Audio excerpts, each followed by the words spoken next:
مساء الفل يا ست الكل. في ناس بتسألني انا بحب ازود مواعين في وسط دورة الغسيل، اعمل ايه؟ اول حاجة يا ست الكل هتعملي ستوب من هنا كده، احنا وقفنا الغسالة. لكن الكلام ده تعمليه في بداية الدورة، في بداية البرنامج، مثلا في اول ربع ساعة لو البرنامج بتاعك ساعة ساعتين.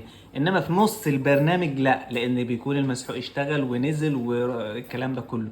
في بداية البرنامج اوكي، عملنا ستوب، نفتح الغسالة، نحط بقى الاطباق بتاعتنا اللي كنا عايزين نزودها في دورة الغسيل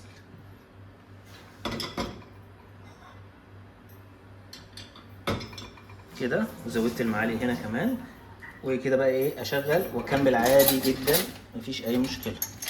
وكل اللي هنعملوه هنرجع تاني نقفل باب الغسالة وندي تشغيل.